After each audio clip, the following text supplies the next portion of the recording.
क्या पढ़ रहे थे? हमने पढ़ा सबसे पहले इलेक्ट्रिक डाइपोल मोमेंट हम पढ़ रहे थे। हमने सबसे पहले पढ़ा इलेक्ट्रिक डाइपोल होता क्या है। एक इलेक्ट्रिक डाइपोल क्या होता है? Two equal and opposite charges. फिर हमने पढ़ा इलेक्ट्रिक डाइपोल मोमेंट क्या होता है? P Q into 2L। फिर हमने पढ़ा electric potential and electric field at axial and equatorial. Electric field क्या होता है एक्सियल पे? K2P/r³ और इक्वेटोरियल पे क्या होता है? K2P/r³। और इलेक्ट्रिक पोटेंशियल क्या होता है हमारे पास एक्सियल पे? Kp/r² और इक्वेटोरियल पे क्या होता है? 0। अब हम पढ़ते हैं कि मान लीजिए कि ये इलेक्ट्रिक फील्ड लाइनें दी हुई है।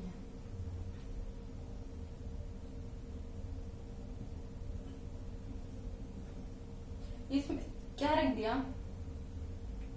एक हमने रख दिया इलेक्ट्रिक डायपोल रख दिया। ओके, इसमें क्या रखा हमने? एक इलेक्ट्रिक डायपोल रख दिया।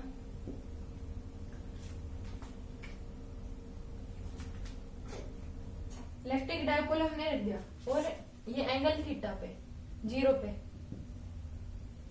जब थीटा इक्वल टू 180 हो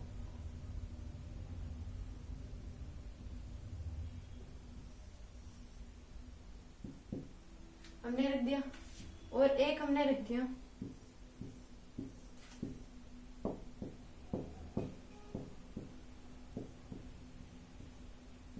नाइन्टी डिग्री पे, थीटा इक्वल टू 90 डिग्री पे। ओके, तो इस केस में क्या होगा कि हमने इस पे इलेक्ट्रिक डायपोल रखे दोनों पे, एक थीटा इक्वल टू 0, एक थीटा इक्वल टू 180, एक थीटा इक्वल टू 90 डिग्री। इसमें क्या होगा कि इसमें क्या इक्विलिब्रियम होगा? इसमें कौन सा ट्रांसलेशन इक्विलिब्रियम किस में एग्जिस्ट करेगा और किस में नहीं करेगा। ओके, तो इसमें जो ट्रांसलेशन इक्विलिब्रियम होगा वो तीनों में होगा, क्योंकि उसमें क्या देखा जाता है? नेट फोर्स 0 देखा जाता है। तो इसमें भी क्या होगा? ट्रांसलेशनल इक्विलिब्रियम एग्जिस्ट, और इसमें भी क्या होगा? ट्रांसलेशनल इक्विलिब्रियम एग्जिस्ट, और इसमें भी क्या होगा? Translational equilibrium exist. क्योंकि इसमें क्या हो रहा है, सॉरी इसको तो सेटना है। तो इसमें क्या होता है कि ये तो क्या होगा, इस केस में क्या होगा? ट्रांसलेशनल इक्विलिब्रियम होगा, और तीनों केस में क्या होगा? न्यूट्रल होगा। क्योंकि न्यूट्रल क्यों होगा? क्योंकि दोनों में वापस आएंगे तो इक्वल चार्ज, क्योंकि हमेशा ही क्या होता है, हर कोई स्टेबल फॉर्म में रहना चाहता है। तो इस केस में क्या होगा? जो ट्रांसलेशनल इक्विलिब्रियम होगा वो न्यूट्रल होगा। तीनों केस में ही न्यूट्रल होगा, इसमें भी और इसमें भी न्यूट्रल और इसमें भी न्यूट्रल। ओके, क्योंकि न्यूट्रल होगा दोनों केस में, क्या होगा? वापिस नहीं आएगा, और हल्का सा शिफ्ट करने पर क्या हो जाएगा? वो हमारे पास क्या हो जाएगा? उसमें हल्का सा शिफ्ट करेंगे तो उस केस में वो वहीं का वहीं रहेगा, वापिस नहीं आएगा। तो उस केस में क्या हमारे पास न्यूट्रल है, क्योंकि अगर इसको हल्का सा शिफ्ट करके हमने यहाँ रख दिया तो वो वहीं का वहीं रहेगा। तो उस केस में क्या है? तीनों केस में क्या हमारे पास है? न्यूट्रल ट्रांसलेशन इक्विलिब्रियम है। अगली बात, किस में रोटेशनल होगा और किस में नहीं होगा? रोटेशनल मतलब नेट टॉर्क उस पर 0 होना चाहिए। तो इसमें क्या होगा? हमारे पास रोटेशनल इक्विलिब्रियम होगा। रोटेशनल इक्विलिब्रियम क्या होगा? एग्जिस्ट करेगा। और इसमें भी रोटेशनल इक्विलिब्रियम होगा। और ये तो क्या हो रहा है? अपने आप ही घूम रहा है, तो इसमें रोटेशनल इक्विलिब्रियम तो होगा ही नहीं। No rotational equilibrium. अगर इसमें अब होगा भी तो कौन सा होगा? रोटेशनल इक्विलिब्रियम का क्या होता है? नेट टॉर्क 0 होता है, और नेट टॉर्क क्या करेगा? जो रोटेट कराने की कोशिश करेंगे तो वापस उसी स्थान पे आ जाएगा। तो उसमें क्या होगा? और जब 0 से 90 डिग्री जब ले जाते हैं तो उसमें क्या होता है? हमें बहुत ज्यादा ताकत लगानी पड़ती है। जो एजेंट का होता है वो बहुत ज्यादा लगाना पड़ता है। तो उस केस में जो टॉर्क होता है वो इंक्रीज होता रहता है 0 to 90। तो इस केस में क्या होगा हमारे पास? अगर इसको हम थोड़ा सा भी स्टेबल वो करेंगे तो इस केस में क्या आ जाएगा हमारे पास? ये वापिस हो जाएगा, स्टेबल फॉर्म में आ जाएगा। और ये 180 तक क्या होता है? टॉर्क में इंक्रीज होता है 180 तक।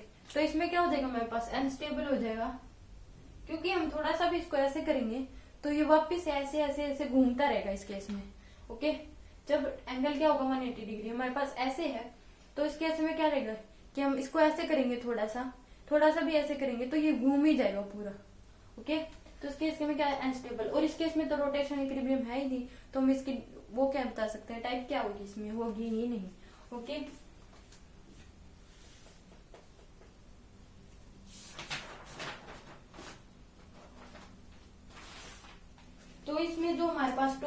जाएगा, वो क्या हो जाएगा, टोर इक्वल टू क्या हो जाएगा, P cross E, electric dipole into electric field. Okay, तो ये हमारे पास क्या लगेगा, इसमें टॉर्क लगेगा।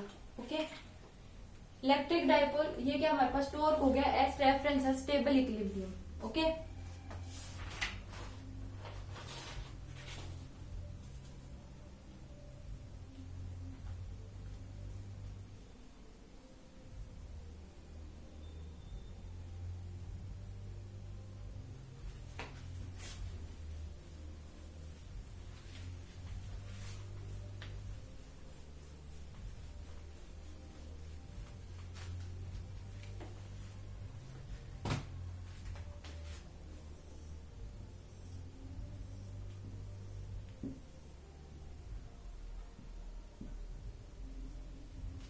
ये हमारे पास क्या है, इलेक्ट्रिक फील्ड लाइनें दे रखी है, इसमें ऐसे क्या रख दिया हमने, इलेक्ट्रिक डाइपोल रख दिया।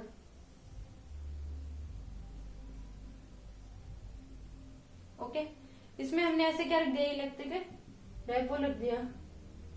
उस केस में क्या होगा, जब हम इसको थीटा एंगल घुमाने की कोशिश करते हैं, जब हम स्टेबल से इसको मतलब थोड़े थीटा एंगल जब घुमाते हैं, रोटेट करते हैं, तो उस केस में जो टाउ होता है वो हमारे पास क्या होता है, पी साइन थीटा।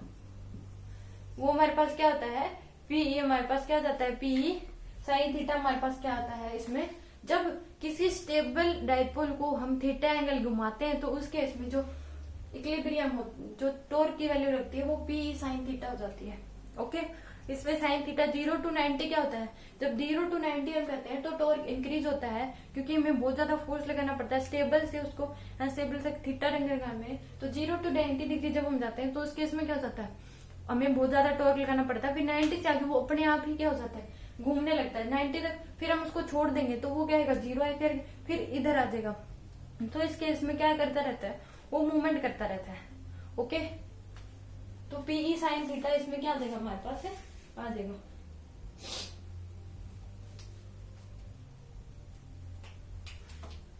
तो हमने देखा था कि अगर किसी इलेक्ट्रिक फील्ड में हम डाइपोल रख देते हैं तो इधर क्या हो जाएगा, हमारे पास क्यू ही लगेगा, और इस केस में इधर क्या लगेगा, हमारे पास क्यू ही लगेगा। ओके, तो इस केस में अगर हम यहाँ देखें तो हमारे पास थीटा एंगल देखा, ये एल है, ये एल है। तो इस केस में जब हम ये देखेंगे तो ये हमारे पास क्या हो जाएगी, ये हमारे पास क्या बन जाएगा, थीटा बन जाएगा। तो ये हमारे पास क्या आ जाएगा, ये हमारे पास क्या बन जाएगी, एल साइन थीटा, और ये क्या हो जाएगी, एल कोस थीटा। ये हमारे पास एल साइन थीटा और ये हमारे पास एल कोस थीटा। ऐसे ये हमारे पास क्या बन जाएगा, एल साइन थीटा और ये एल कोस थीटा, क्योंकि ये भी हमारे पास क्या होगा, थीटा एंगल, तो ये एल कोस थीटा और ये एल साइन थीटा। ओके, तो इस केस में जब क्या होता है कि हमारे पास है जो टॉर्क लगता है वो कितना लगता है, torque equal to P cross E लगता है हमारे पास टॉर्क, और जो क्या होता है टाउ इक्वल टू क्या होता है, पी साइन थीटा। तो when a dipole is placed at angle with theta electric field, then the torque acting on it, when a charge placed when a dipole is placed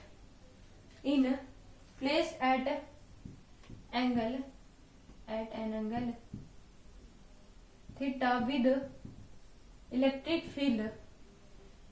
field में रखेंगे, then the torque acting on it क्या जगह, tau equal to P cross E. ये हमारे पास क्या हो जाएगा, टॉर्क लगेगा हमारे पास। वैन किसी भी अगर एक डाइपोल को हम एंगल विद थीटा के रख देते हैं तो उसमें टॉर्क लगता है P vector P cross vector E, P E sine theta. Okay, तो अब नोट कर लीजिए। अगर इसमें क्या होता है कि वक्डन निकालते हैं तो उस केस में जो वक्डन बाय टॉर्क होता है कि टाउ इनटू थीटा होता है, और अगर वो क्या हो, थीटा हमारे पास वेरिएबल हो तो इसमें हमें इंटीग्रेशन करना पड़ता है किसका, टाउ का, थीटा का हमें इंटीग्रेशन करता है, टाउ डी थीटा हम लेते हैं जब वक्डन क्या हमारे पास थीटा हमारे पास जब वेरिएबल होता है तो हम क्या लेते हैं, tau D theta. Okay,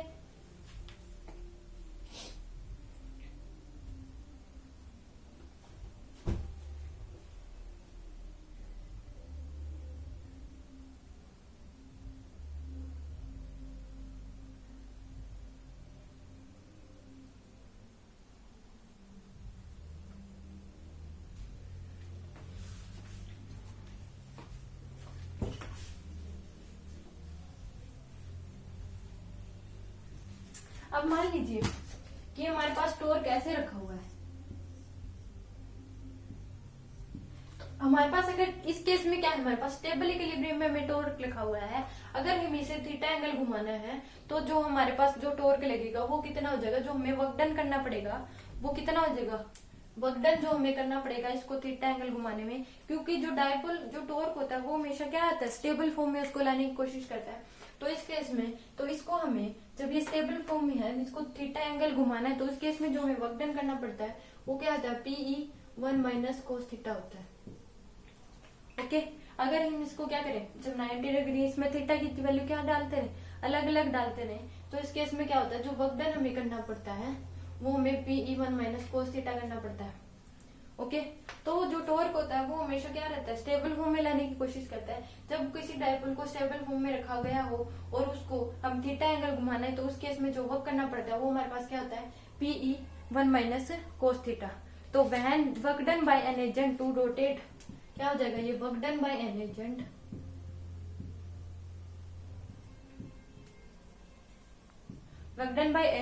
to rotate a dipole with by an angle theta angle घुमाने में करना पड़ेगा। तो then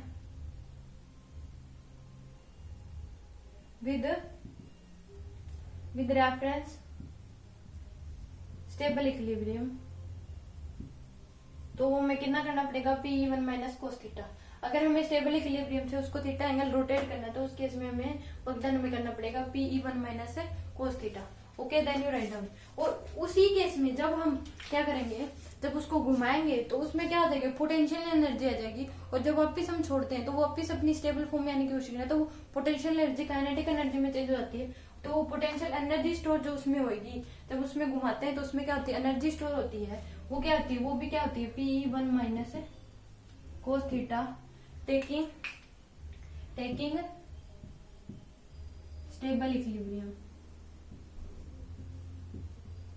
stable equilibrium as reference. तो हमारे पास क्या हो जाती है, एनर्जी स्टोर हमारे पास इतनी हो जाती है। और एक बात, जब हम किसी भी, मान लीजिए किसी भी डायपोल को इंफिनिटी से उस P पॉइंट पे लाना है, तो उस केस में जो वर्क डन करना पड़ता है वो हमारे पास क्या होता है, W1 माइनस P होता है। और उसको फिर उसके बाद क्या करना पड़ेगा, जब हम उसको इंफिनिटी से P पॉइंट पर लाए, स्टेबल फॉर्म पे इंफिनिटी से P पॉइंट पे लाए और स्टेबल इक्विलिब्रियम से फिर हमने उसको थीटा एंगल घुमाया, तो फिर जो थीटा घुमाने में, जो उसको थीटा डिग्री घुमाने में जो हमने वर्क करना पड़ा, वो हमारे पास क्या हो जाएगा, PE1 माइनस कोस थीटा। तो W नेट क्या हो जाएगा हमारे पास, इन दोनों के क्या कर देंगे हम, W नेट हम जब निकालेंगे तो मतलब दोनों को माइनस कर देंगे तो W नेट आ जाएगा हमारे पास। तो वो हमारे पास क्या आ जाएगा, minus PE1 minus cos theta, ये हमारे पास क्या आ जाएगा, W नेट आ जाएगा, और वो आ जाएगा PE कोस थीटा वो क्या आ जाएगा हमारे पास, तो माइनस P डॉट E। तो जब हमें क्या करना है, taking reference at taking infinity as reference, तो हमारे पास जो टेकिंग इंफिनिटी एज रेफरेंस जो वर्क डन आएगा P, ये हमारे पास क्या आ जाएगा, work done taking infinity as reference. मतलब कि इसमें जो वर्क डन है वो हमारे पास क्या है कि हमने एक डायपोल को हम इन्फिनिटी से P पॉइंट पे लाए और उसको थीटा डिग्री घुमाने में जो वर्क डन करना पड़ा वो हमारे पास क्या है, minus P dot E vector. Okay, taking infinity as a reference, तो ये हमारे पास क्या है, वर्क डन है। Okay, then you write down.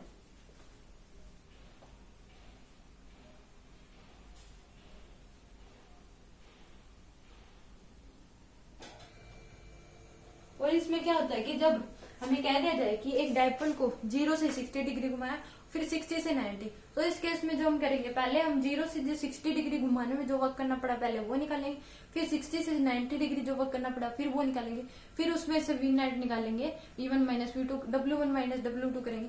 ये नहीं कि पहले ही हमने 30 डिग्री का उसमें एंगल डिफरेंस लिया वो से निकालेंगे, नहीं, उसमें पहले W1 फिर W2 फिर W नेट निकलेगा। ओके, आप ये नोट कर लीजिए। और इस केस में भी जो एनर्जी स्टोर हो जाएगी taking step infinity as reference, वो भी क्या हो जाएगी, माइनस P डॉट E। ये भी हमारे पास क्या हो जाएगी, एनर्जी स्टोर हो जाएगी, टेकिंग इंफिनिटी एज रेफरेंस। अगर हमें स्टेबल इक्विलिब्रियम से अगर स्टेबल इक्विलिब्रियम को रेफरेंस लेके हमें थीटा डिग्री घुमाना है तो उस केस में वर्क डन होता है पीई 1 माइनस कोस थीटा। और अगर हमें इंफिनिटी से उसको पी पॉइंट पर लाके और फिर उसको थीटा एंगल घुमाना है, शिफ्ट करना है, तो उस केस में क्या होता है minus P dot E. Okay,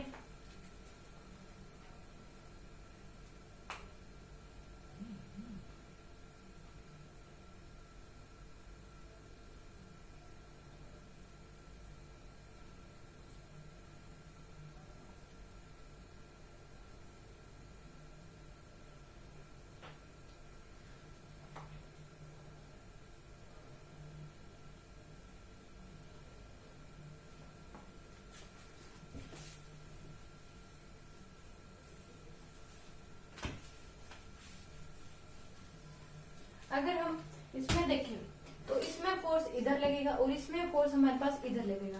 पहले मान लीजिए कि हमारे पास नेट फोर्स क्या था, Q इंटू 2L था। जब हमने क्या करा कि अगर पहले तो ये मान लीजिए कि हम दो चार्ज को लेके आए तो उसमें जिसका जो नेट फोर्स था पहले क्या था, 0 था।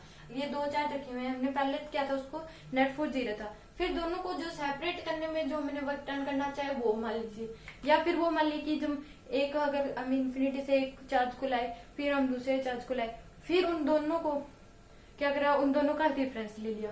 चाहे ऐसे कर लीजिए कि हमने दोनों चार्ज हम इकट्ठे लाए और उनको सेपरेट करने में क्या करना पड़ा, जो हमें क्या करना पड़ा, जो फोर्स लगाना पड़ा वो हमारे पास क्या हो जाएगा, Q इंटू 2L।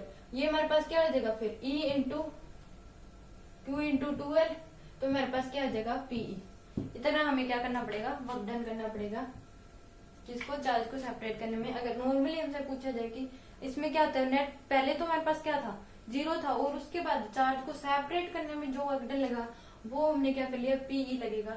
अगर हम ऐसे भी मान सकते हैं कि हम पहले एक को चार्ज को लाए फिर दूसरे चार्ज को लाए और उन चार्ज को लाने पहले चार्ज में कितना वर्क डन लगा, दूसरे में कितना वर्क डन लगा, इन दोनों को बीच का लेंथ क्या डिफरेंस क्या है, L है, LL है। तो ऐसे कर लो, चाहिए दोनों चार्ज को हम इकट्ठे लाए उनको सेपरेट करने में जो वर्क करना पड़ा वो हमारे पास क्या आ जाएगा, PA। Okay, right.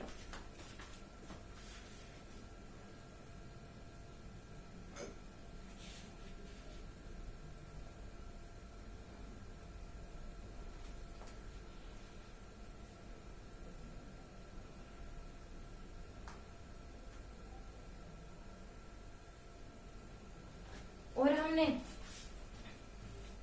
जो निकाला था कि work done equal to PE 1 minus cos theta, इसको हम प्रूव कर सकते हैं। वर्क डन क्या होता है हमारे पास, टाउ डॉट थीटा, जब हमारे पास थीटा क्या हो, वेरिएबल हो। अगर हम इसको इंटीग्रेट कर दें 0 टू थीटा डिग्री तक तो वर्क डन क्या हो जाएगा, DW।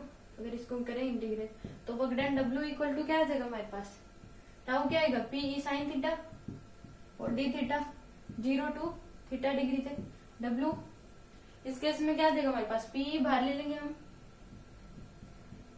PE बाहर ले लिया, साइन क्या आ जाएगा माइनस कोस थीटा और 0 टू थीटा डिग्री, तो PE एक क्या हो जाएगा minus cos theta minus cos theta 0 degree.